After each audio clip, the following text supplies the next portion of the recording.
friends, welcome back. It's Christina Wainwright, the manager here at the PB Library, or manager of the PB Library. I'm not there today because the library is closed in observance of Independence Day, so hope you're doing something wonderful and socially distanced.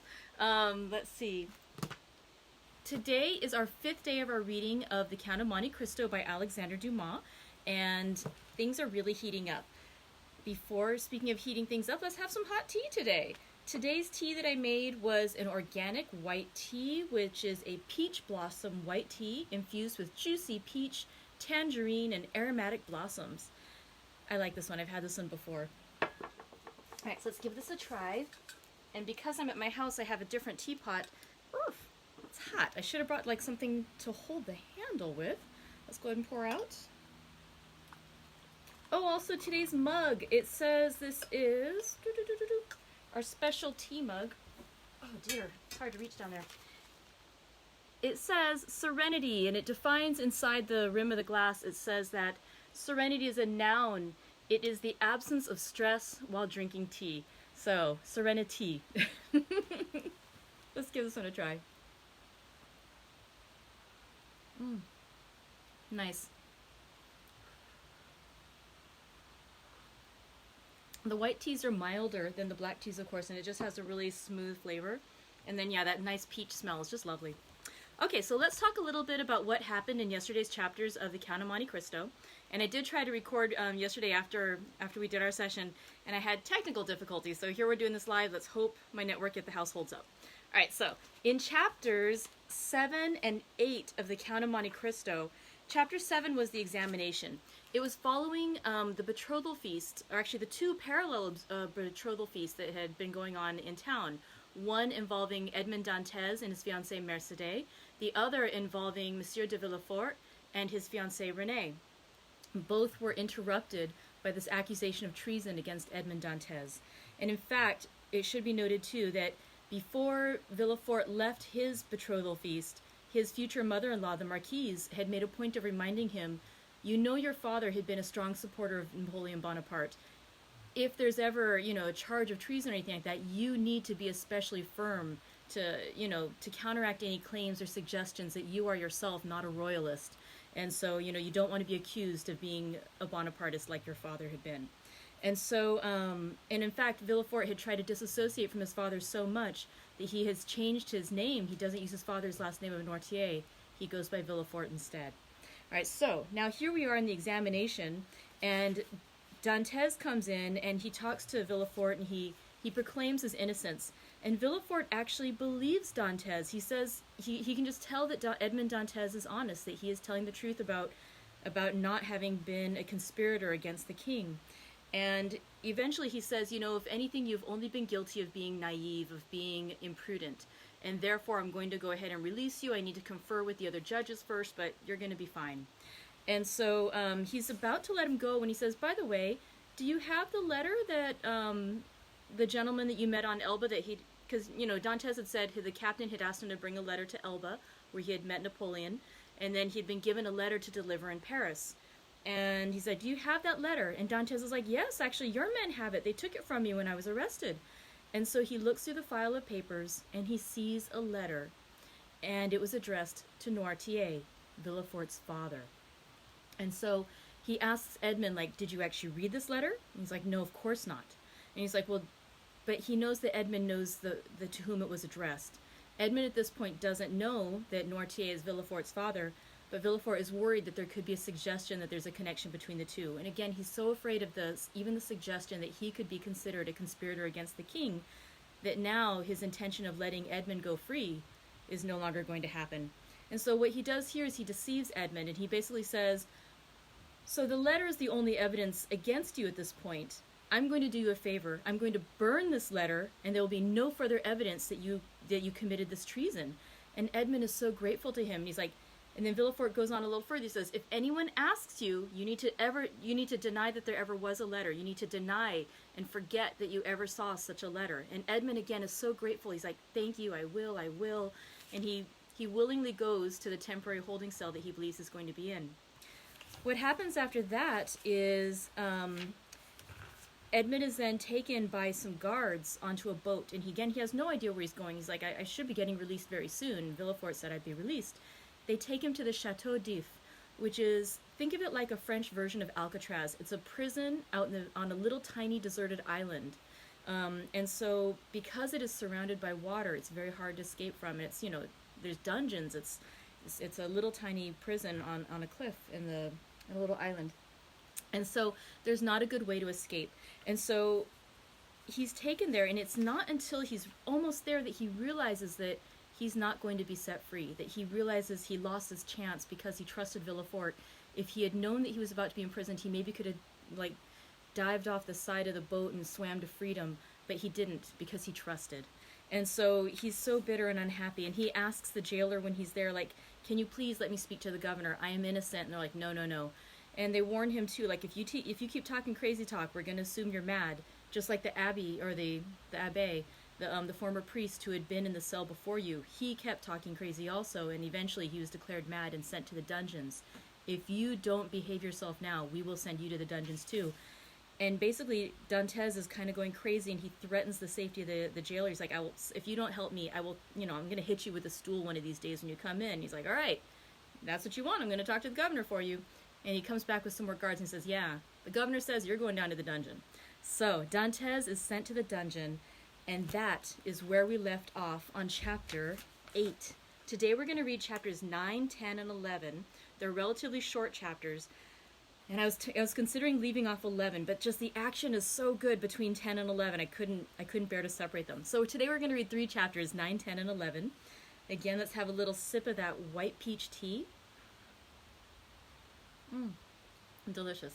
Oh, and one thing I did want to mention too, chapter 11 is called The Corsican Ogre, a reference, of course, to Napoleon, who was born in Corsica. Okay, let's go on in. Chapter 9, The Evening of the Betrothal. Villefort had, as we have said, hastened back to Madame de Saint-Méran's in the Place de Grandcour, and on entering the house found that the guests whom he had left at table were taking coffee in the salon. René was, with all the rest of the company, anxiously awaiting him, and his entrance was followed by a general exclamation.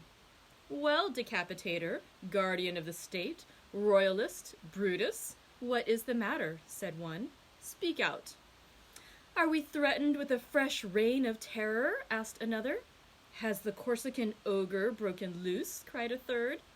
Marquise, said Villefort, approaching his future mother-in-law, I request your pardon for thus leaving you.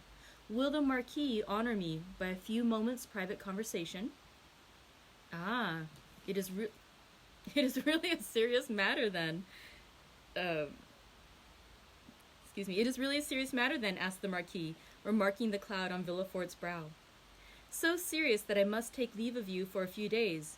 So, added he, turning to René, judge for yourself, if it be not important.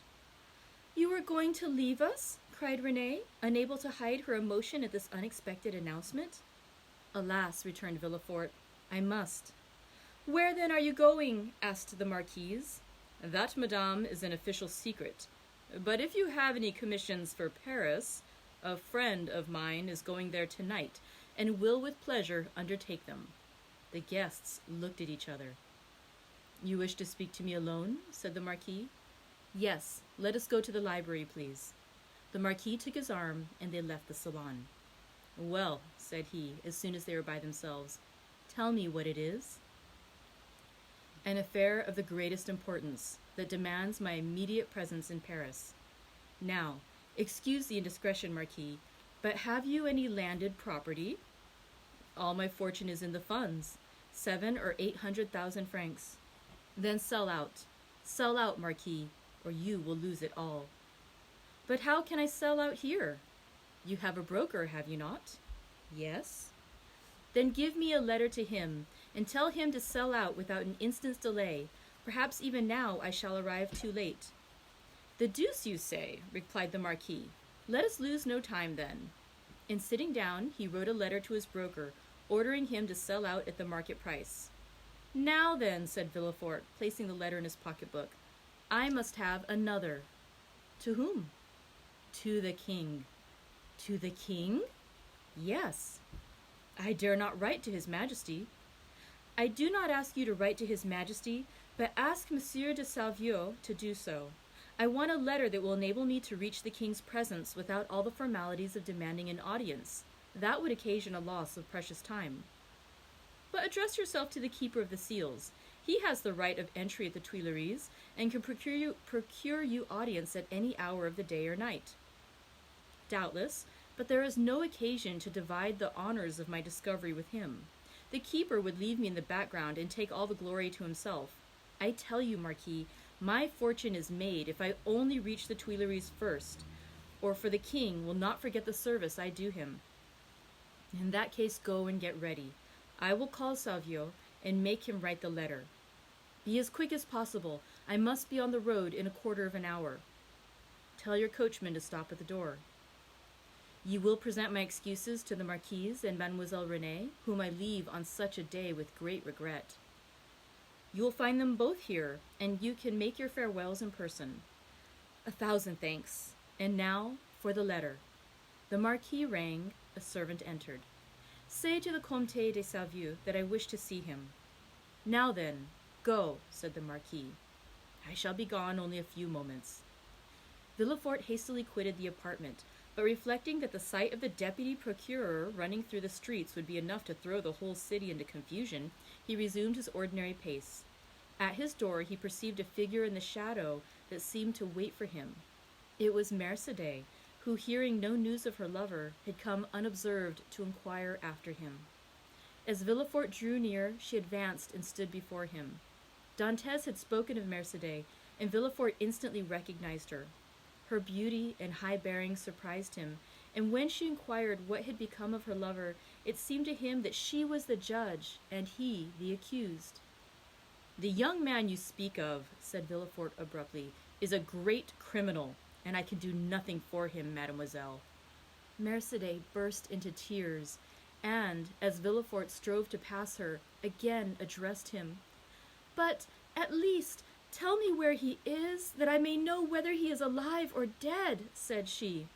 I do not know. He is no longer in my hands, replied Villefort.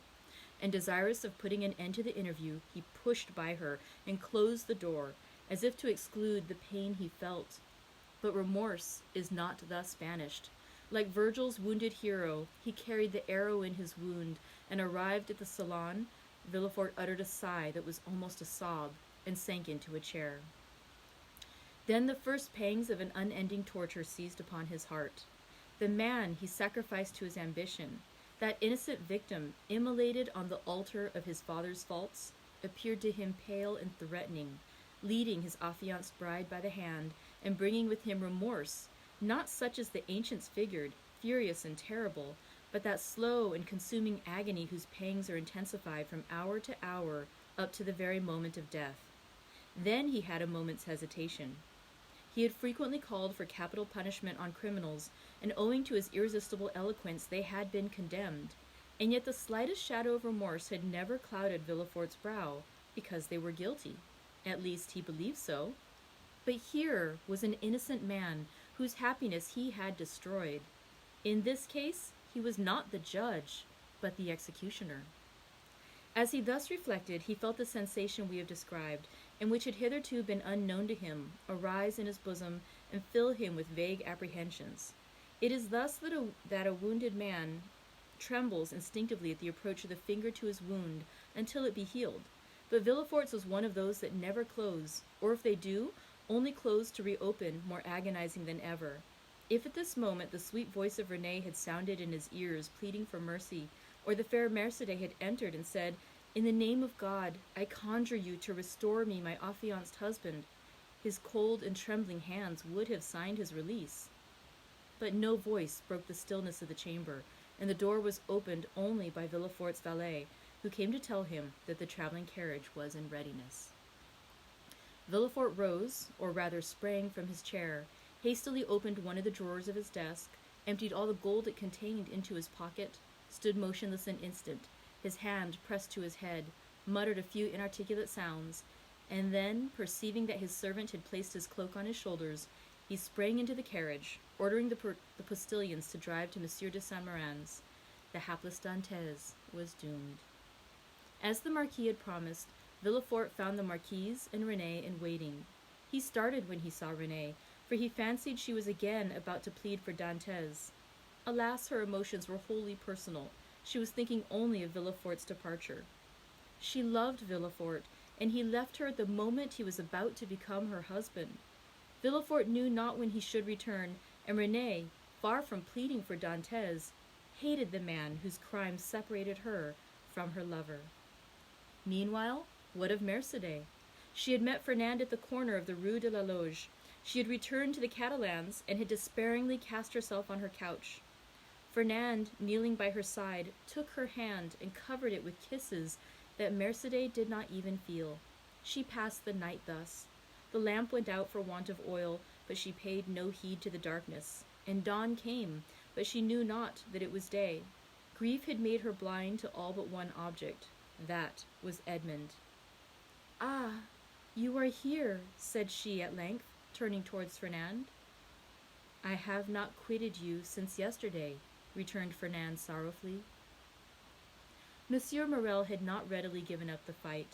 He had learned that Dantès had been taken to prison, and he had gone to all his friends and the influential persons of the city, but the report was already in circulation that Dantès was arrested as a Bonapartist agent, and as the most sanguine looked upon any attempt of Napoleon to remount the throne as impossible, he met with nothing but refusal, and had returned home in despair, declaring that the matter was serious and that nothing more could be done. Caderousse was equally restless and uneasy, but instead of seeking, like Monsieur Morel, to aid Dantès, he had shut himself up with 2 bottles of black currant brandy, in the hope of drowning reflection. But he did not succeed, and became too intoxicated to fetch any more drink, and yet not so intoxicated as to forget what had happened. With his elbows on the table, he sat between the 2 empty bottles, while spectres danced in the light of the unsnuffed candle, spectres such as Hoffman strews over his punch-drenched pages, like black, fantastic dust. Danglars alone was content and joyous. He had got rid of an enemy and made his own situation on the Pharaon secure. Danglars was one of those men born with a pen behind the ear and an inkstand in place of a heart. Everything with him was multiplication or subtraction. The life of a man was to him of far less value than a numeral, especially when, by taking it away, he could increase the sum total of his own desires. He went to bed at his usual hour and slept in peace. Villefort, after having received Monsieur de Salvieux's letter, embraced Renée, kissed the Marquise's hand, and shaken that of the Marquis, started for Paris along the Aix road. Old Dantès was dying with anxiety to know what had become of Edmond, but we know very well what had become of Edmond. Chapter 10. The King's Closet at the Tuileries. We will leave Villefort on the road to Paris, traveling, thanks to trebled fees, with all speed, and passing through 2 or 3 apartments. Enter at the Tuileries the little room with the arched window, so well known as having been the favorite closet of Napoleon and Louis XVIII, and now of Louis Philippe. There, seated before a walnut table he had brought with him from Hartwell, and to which, from one of those fancies not uncommon to great people, he was particularly attached, the king, Louis XVIII, was carelessly listening to a man of 50 or 52 years of age, with gray hair, aristocratic bearing, and exceedingly gentlemanly attire, and meanwhile making a marginal note in a volume of Gryphius's rather inaccurate, but much sought-after, edition of Horace, a work which was much indebted to the sagacious observations of the philosophical monarch. "You say, sir," said the king, "that I am exceedingly disquieted, sire." "Really? Have you had a vision of the 7 fat kine and the 7 lean kine?" "No, sire, for that would only betoken for us 7 years of plenty and 7 years of scarcity, and with a king as full of foresight as your majesty, scarcity is not a thing to be feared." "Then of what other scourge are you afraid, my dear Blockus?" "Sire, I have every reason to believe that a storm is brewing in the south." "Well, my dear Duke," replied King Louis XVIII, "I think you are wrongly informed, and know positively that, on the contrary, it is very fine weather in that direction." Man of ability as he was, Louis XVIII liked a pleasant jest. Sire, continued Monsieur de Blacas, if it only be to reassure a faithful servant, will your majesty send into Languedoc, Provence, and Dauphiné trusty men who will bring you back a faithful report as to the feeling in these 3 provinces? Canamus surdis, replied the king, continuing the annotations in his Horace. Sire, replied the courtier, laughing in order that he might seem to comprehend the quotation, your majesty may be perfectly right in relying on the good feeling of France, but I fear I am not altogether wrong in dreading some desperate attempt. By whom? By Bonaparte, or at least by his adherents. My dear Blacas, said the king, you with your alarms prevent me from working. And you, sire, prevent me from sleeping with your security. Wait, my dear sir, wait a moment, for I have such a delightful note on the Pastor cum Traharet. Wait, and I will listen to you afterwards. There was a brief pause, during which Louis XVIII wrote, in a hand as small as possible, another note on the margin of his Horace, and then looking at the Duke with the air of a man who thinks he has an idea of his own, while he is only commenting upon the idea of another, said, Go on, my dear Duke, go on. I listen. Sire, said Blacas, who had for a moment the hope of sacrificing Villefort to his own profit, I am compelled to tell you that these are not mere rumors destitute of foundation which thus disquiet me, but a serious-minded man, deserving all my confidence and charged by me to watch over the south, the Duke hesitated as he pronounced these words, has arrived by post to tell me that a great peril threatens the king, and so I hasten to you, sire. Mala jucis avi domum, continued Louis XVIII, still annotating. Does your majesty wish me to drop the subject? By no means, my dear Duke, but just stretch out your hand. Which? Whichever you please, there to the left. Here, sire? I tell you to the left, and you are looking to the right. I mean on my left. Yes, there. You will find yesterday's report of the Minister of Police. But here is Monsieur d'André himself. And Monsieur d'André, announced by the chamberlain in waiting, entered. Come in, said Louis XVIII with repressed smile. Come in, Baron, and tell the Duke all you know. The latest news of Monsieur de Bonaparte. Do not conceal anything, however serious. Let us see. The island of Elba is a volcano, and we may expect to have issuing thence flaming and bristling war. Bella, horrida bella. Monsieur d'André leaned very respectfully on the back of a chair with his 2 hands and said, Has your majesty perused yesterday's report? Yes, yes. But tell the Duke himself, who cannot find anything, what the report contains. Give him the particulars of what the usurper is doing in his islet. Monsieur, said the Baron to the Duke, all the servants of his majesty must approve of the latest intelligence which we have from the island of Elba. Bonaparte. Monsieur d'André looked at Louis XVIII, who, employed in writing a note, did not even raise his head. Bonaparte, continued the Baron, is mortally wearied, and passes whole days in watching his miners at work in Porto Longon. And scratches himself for amusement, added the king. Scratches himself? Inquired the Duke. What does your majesty mean? Yes, indeed, my dear Duke. Did you forget that this great man, this hero, this demigod, is attacked with a malady of the skin which worries him to death? Prurigo? And moreover, my dear Duke, continued the Minister of Police, we are almost assured that, in a very short time, the usurper will be insane. Insane? Raving mad. His head becomes weaker. Sometimes he weeps bitterly. Sometimes laughs boisterously. At other times he passes hours on the seashore, flinging stones in the water, and when the flint makes duck and drake 5 or 6 times, he appears as delighted as if he had gained another Marengo or Austerlitz. Now, you must agree that these are indubitable symptoms of insanity. Or of wisdom, my dear Baron. Or of wisdom, said Louis XVIII, laughing. The greatest captains of antiquity amused themselves by casting pebbles into the ocean. See Plutarch's Life of Scipio Africanus. Monsieur de Blacas pondered deeply between the confident monarch and the truthful minister. Villefort, who did not choose to reveal the whole secret, lest another should reap all the benefit of the disclosure, had yet communicated enough to cause him the greatest uneasiness. "Well, well, D'André," said Louis XVIII, "Blacas is not yet convinced. Let us proceed, therefore, to the usurper's conversion." The minister of police bowed. "The usurper's conversion," murmured the duke, looking at the king and D'André, who spoke alternately, like Virgil's shepherds. "The usurper converted?" "Decidedly, my dear duke." "In what way converted?" "To good principles. Tell him about it, baron."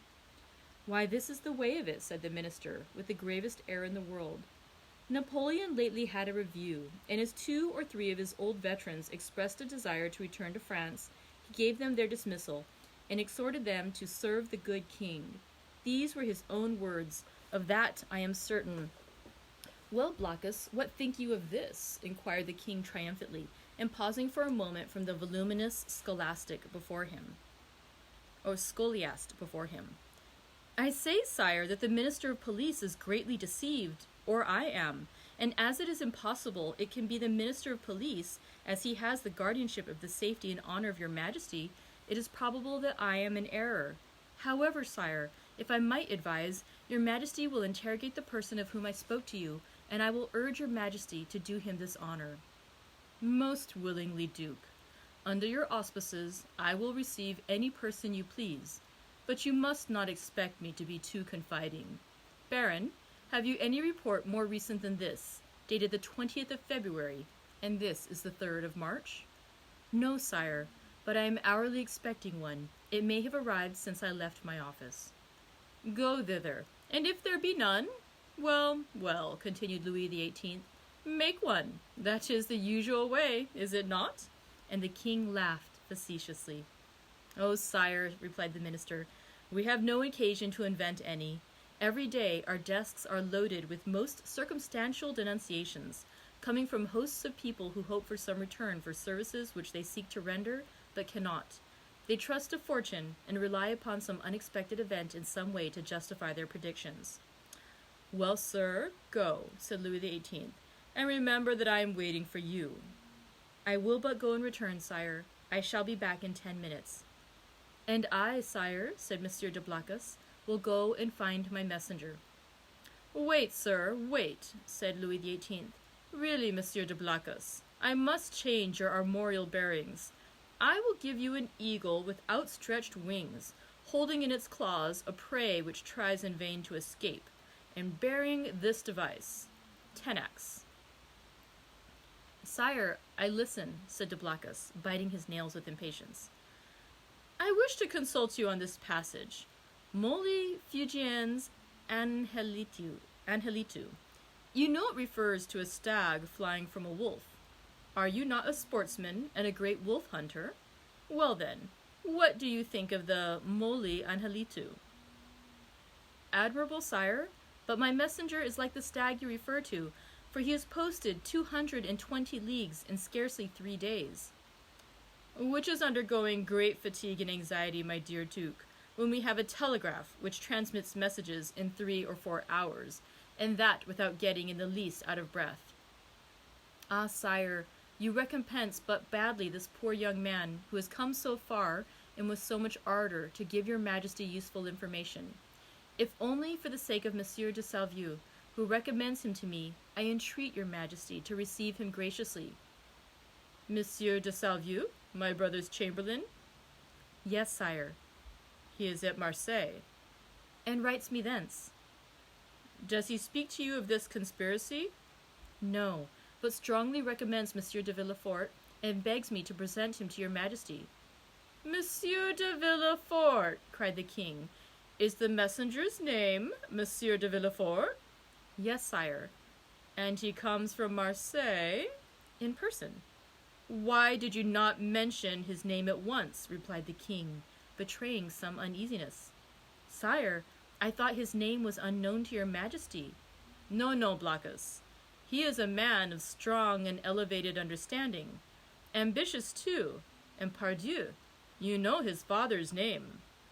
"His father?" Yes, Noirtier. Noirtier the Girondin? Noirtier the senator? He himself. And your majesty has employed the son of such a man?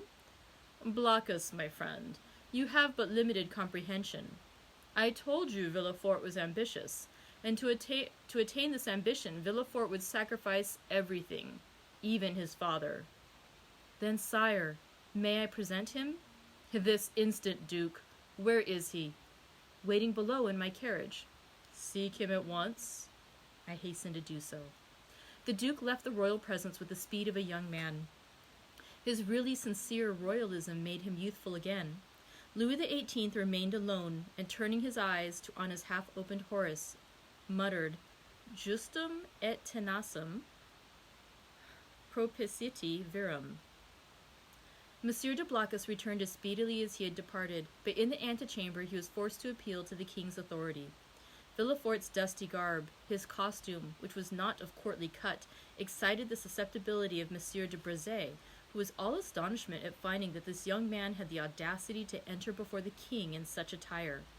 The Duke, however, overcame all difficulties with a word, His Majesty's order, and in spite of the protestations which the master of ceremonies made for the honor of his office and principles, Villefort was introduced.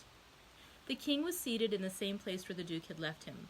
On opening the door, Villefort found himself facing him, and the young magistrate's first impulse was to pause.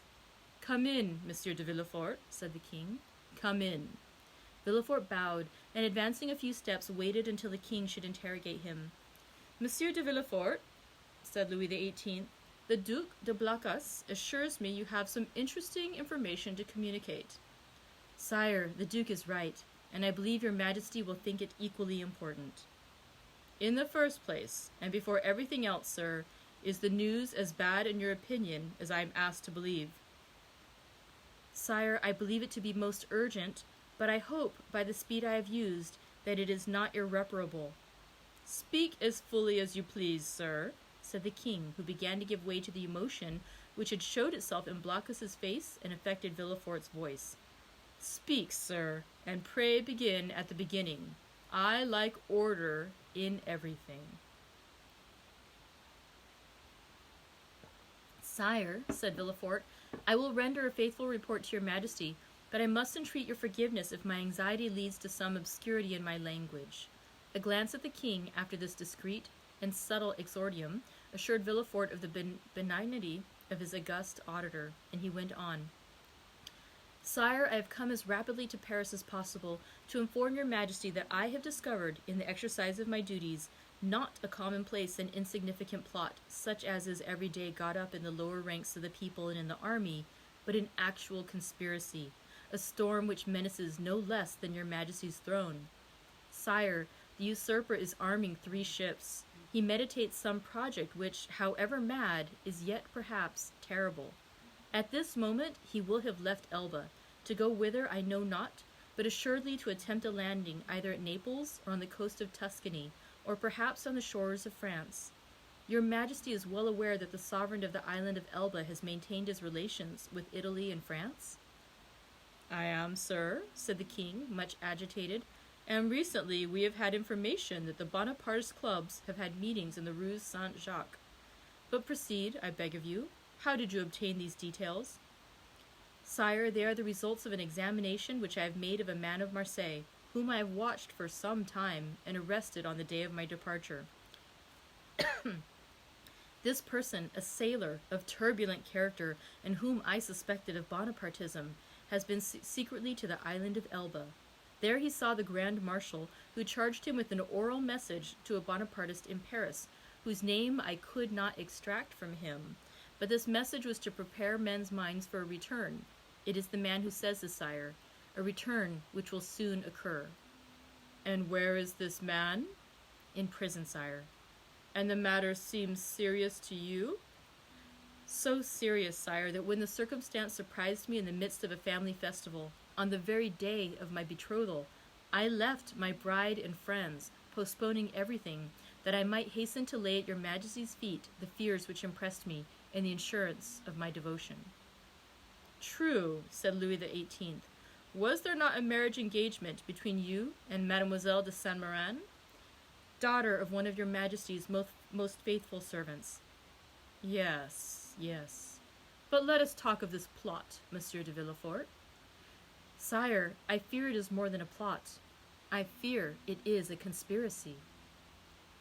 Conspiracy in these times, said Louis XVIII, smiling, is a thing very easy to meditate, but more difficult to conduct to an end, inasmuch as, re-established so recently on the throne of our ancestors, we have our eyes open at once upon the past, the present, and the future. For the last 10 months my ministers have redoubled their vigilance, in order to watch the shore of the Mediterranean. If Bonaparte landed at Naples, the whole coalition would be on foot before he could even reach Piombino. If he land in Tuscany, he will be in an unfriendly territory. If he land in France, it must be with a handful of men, and the result of that is easily foretold, execrated as he is by the population. Take courage, sir, but at the same time rely on our royal gratitude. Ah, here is Monsieur d'André, cried de Blacas. At this instant the Minister of Police appeared at the door, pale, trembling, and as if ready to faint. Villefort was about to retire, but Monsieur de Blacas, taking his hand, restrained him. And now chapter 11, The Corsican Ogre. At the sight of this agitation, Louis XVIII pushed from him violently the table at which he was sitting. "What ails you, Baron?" he exclaimed. "You appear quite aghast. Has your uneasiness anything to do with what Monsieur de Blacas has told me, and Monsieur de Villefort has just confirmed?" Monsieur de Blacas moved suddenly towards the Baron, but the fright of the courtier pleaded for the forbearance of the statesman, and besides, as matters were, it was much more to his advantage that the prefect of police should triumph over him than that he should humiliate the prefect. "Sire," stammered the Baron. "Well, what is it?" asked Louis XVIII. The Minister of Police, giving way to an impulse of despair, was about to throw himself at the feet of Louis XVIII, who retreated a step and frowned. "Will you speak?" he said. "Oh, sire, what a dreadful misfortune! I am indeed to be pitied. I can never forgive myself." "Monsieur," said Louis XVIII, "I command you to speak." "Well, sire, the usurper left Elba on the 26th February and landed on the 1st of March. "And where? In Italy?" asked the king eagerly. "In France, sire, at a small port near Antibes, in the Gulf of Juan." "The usurper landed in France, near Antibes, in the Gulf of Juan, 250 leagues from Paris, on the 1st of March, and you only acquired this information today, the 3rd of March? Well, sir, what you tell me is impossible. You must have received a false report, or you have gone mad." "Alas, sire, it is but too true." Louis made a gesture of indescribable anger and alarm, and then drew himself up as if this sudden blow had struck him at the same moment in heart and countenance. "In France!" he cried. "The usurper in France! Then they did not watch over this man. Who knows? They were perhaps in league with him." "Oh, sire," exclaimed the Duc de Blacas, "Monsieur d'André is not a man to be accused of treason. Sire, we have all been blind, and the Minister of Police has shared the general blindness. That is all."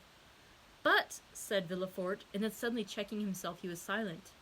Then he continued, "Your pardon, sire," he said, bowing. "My zeal carried me away. Will your Majesty deign to excuse me?" "Speak, sir, speak boldly," replied Louis. "You alone forewarned us of the evil. Now try and aid us with the remedy." "Sire," said Villefort, "the usurper is detested in the south, and it seems to me that if he ventured into the south, it would be easy to raise Languedoc and Provence against him." "Yes, assuredly," replied the minister, "but he is advancing by Gap and Sisteron." "Advancing! He is advancing!" said Louis XVIII. "Is he then advancing on Paris?" The Minister of Police maintained a silence which was equivalent to a complete avowal. "And Dauphiné, sir?" inquired the King of Villefort. "Do you think it possible to rouse that as well as Provence?" "Sire, I am sorry to tell your Majesty a cruel fact, but the feeling in Dauphiné is quite the reverse of that in Provence or Languedoc. The mountaineers are Bonapartists, sire." "Then," murmured Louis, "he was well informed. And how many men had he with him? I do not know, sire, answered the minister of police. What? You do not know? Have you neglected to obtain information on that point? Of course it is of no consequence, he added with a withering smile. Sire, it was impossible to learn. The dispatch simply stated the fact of the landing and the route taken by the usurper. And how did this dispatch reach you? Inquired the king. The minister bowed his head, and while a deep color overspread his cheeks, he stammered out, By the telegraph, sire. Louis XVIII advanced a step and folded his arms over his chest, as Napoleon would have done. So then, he exclaimed, turning pale with anger, 7 conjoined and allied armies overthrew that man. A miracle of heaven replaced me on the throne of my fathers after 25 years of exile. I have, during those 25 years, spared no pains to understand the people of France and the interests which were confided to me. And now when I see the fruition of my wishes almost within reach, the power I hold in my hands bursts and shatters me to atoms. Sire, it is fatality, murmured the minister, feeling that the pressure of circumstances, however light a thing to destiny, was too much for any human strength to endure. What our enemies say of us is then true. We have learnt nothing, forgotten nothing. If I were betrayed as he was, I would console myself, but to be in the midst of persons elevated by myself to places of honor, who ought to watch over me more carefully than over themselves, for my fortune is theirs. Before me they were nothing. After me they will be nothing, and perish miserably from incapacity, ineptitude. Oh yes, sir, you are right. It is fatality. The minister quailed before this outburst of sarcasm. Monsieur de Blacas wiped the moisture from his brow. Villefort smiled within himself, for he felt his increased importance. To fall, continued King Louis, who at the first glance had sounded the abyss on which the monarchy hung suspended. To fall, and learn of that fall by telegraph? Oh, I would rather mount the scaffold of my brother, Louis XVI, than thus descend the staircase of the Tuileries, driven away by ridicule. Ridicule, sir? Why, you know not its power in France, and yet you ought to know it. Sire, sire, murmured the minister, for pity's— Approach, Monsieur de Villefort, resumed the king, addressing the young man who, motionless and breathless, was listening to a conversation on which depended the destiny of a kingdom. Approach, and tell monsieur that it is possible to know beforehand all that he has not known. Sire, it was really impossible to learn secrets which that man concealed from all the world. Really impossible? Yes, that is a great word, sir. Unfortunately, there are great words as there are great men. I have measured them. Really impossible for a minister who has an office, agents, spies, and 1,500,000 francs a year for Secret Service money to know what is going on at 60 leagues from the coast of France. Well then, see, here is a gentleman who had none of these resources at his disposal. A gentleman, only a simple magistrate, who learned more than you with all your police, and who would have saved my crown if, like you, he had the power of directing a telegraph. The look of the minister of police was turned with concentrated spite on Villefort, who bent his head in modest triumph. I do not mean that for you, Blacas, continued Louis XVIII, for if you have discovered nothing, at least you have had the good sense to persevere in your suspicions. Any other than yourself would have considered the disclosure of Monsieur de Villefort insignificant, or else dictated by venal ambition. These words were an allusion to the sentiments which the minister of police had uttered with so much confidence an hour before. Villefort understood the king's intent. Any other person would, perhaps, have been overcome by such an intoxicating draught of praise. But he feared to make for himself a mortal enemy of the police minister, though he saw that d'André was irrevocably lost. In fact, the minister, who in the plenitude of his power had been unable to unearth Napoleon's secret, might in despair at his own downfall interrogate Dantes and so lay bare the motives of Villefort's plot. Realizing this, Villefort came to the rescue of the crestfallen minister instead of aiding to crush him. Sire, said Villefort, the suddenness of this event must prove to your majesty that the issue is in the hands of Providence. What your majesty is pleased to attribute to me as profound perspicacity is simply owing to chance, and I have profited by that chance like a good and devoted servant. That's all. Do not attribute to me more than I deserve, sire, that your majesty may never have occasion to recall the first opinion you have been pleased to form of me. The minister of police thanked the young man by an eloquent look, and Villefort understood that he had succeeded in his design. That is to say, that without forfeiting the gratitude of the king, he had made a friend of one on whom, in case of necessity, he might rely. "'Tis well," resumed the king. "And now, gentlemen," he continued, turning towards Monsieur de Blacas and the minister of police, "I have no further occasion for you, and you may retire. What now remains to do is in the department of the Minister of War." "Fortunately, sire," said Monsieur de Blacas, "we can rely on the army. Your majesty knows how every report confirms their loyalty and attachments." "Do not mention reports, Duke, to me, for I know now what confidence to place in them. Yet, speaking of reports, Baron, what have you learned with regard to the affair in the Rue Saint-Jacques?" "The affair in the Rue Saint-Jacques?" exclaimed Villefort, unable to repress an exclamation. Then suddenly pausing, he added, "Your pardon, sire, but my devotion to your majesty has made me forget, not the respect I have, for that is too deeply engraved in my heart, but the rules of etiquette." Go on, sir," replied the king. "You have today earned the right to make inquiries here." "Sire," interposed the minister of police, "I came a moment ago to give your majesty fresh information which I had obtained on this head, when your majesty's attention was attracted by the terrible event which has occurred in the Gulf, and now these facts will cease to interest your majesty." "On the contrary, sir, on the contrary," said Louis XVIII. "This affair seems to me to have a decided connection with that which occupies our attention, and the death of General Quesnel will perhaps put us on the direct track of a great internal conspiracy." At the name of General Quesnel, Villefort trembled. "Everything points to the conclusion, sire," said the minister of police, "that death was not the result of suicide, as we first believe, but of assassination. General Quesnel, it appears, had just left a Bonapartist club when he disappeared. An unknown person had been with him that morning and made an appointment with him in the Rue Saint-Jacques. Unfortunately, the general's valet, who was dressing his hair at the moment when the stranger entered, heard the street mentioned, but did not catch the number. As the police minister related this to the king, Villefort, who looked as if his very life hung on the speaker's lips, turned alternately red and pale. The king looked toward him. "Do you not think with me, Monsieur de Villefort, that General Quesnel, whom they believed attached to the usurper, but who was really entirely devoted to me, has perished the victim of a Bonapartist ambush?" "It is probable, sire," replied Villefort. "But is this all that is known?" "They are on the track of the man who appointed the meeting with him." "On his track?" said Villefort. "Yes, the servant has given his description. He is a man of from 50 to 52 years of age, dark, with black eyes covered with shaggy eyebrows and a thick mustache. He was dressed in a blue frock coat buttoned up to the chin, and wore at his buttonhole the rosette of an officer of the Legion of Honor.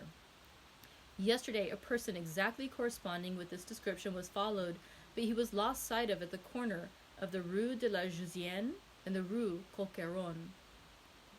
Villefort leaned on the back of an armchair, for as the minister of police went on speaking, he felt his legs bend under him. But when he learned that the unknown had escaped the vigilance of the agent who followed him, he breathed again. "Continue to seek for this man, sir," said the king to the minister of police. "For if, as I am all but convinced, General Quesnel, who would have been so useful to us at this moment, has been murdered, his assassins, Bonapartists or not, shall be cruelly punished." It required all Villefort's coolness not to betray the terror with which this declaration of the king inspired him. "How strange," continued the king with some asperity. "The police think that they have disposed of the whole matter when they say, 'A murder has been committed,' and especially so when they can add, 'and we are on the track of the guilty persons.'" "Sire, your majesty will, I trust, be amply satisfied on this point at least." "We shall see. I will no longer detain you, Monsieur de Villefort, for you must be fatigued after so long a journey. Go and rest. Of course you stopped at your father's?" A feeling of faintness came over Villefort. "No, sire," he replied. "I alighted at the Hotel de Madrid in the Rue de Tournon." "But you have seen him?" "Sire, I went straight to the Duc de Blacas." "But you will see him, then?" "I think not, sire."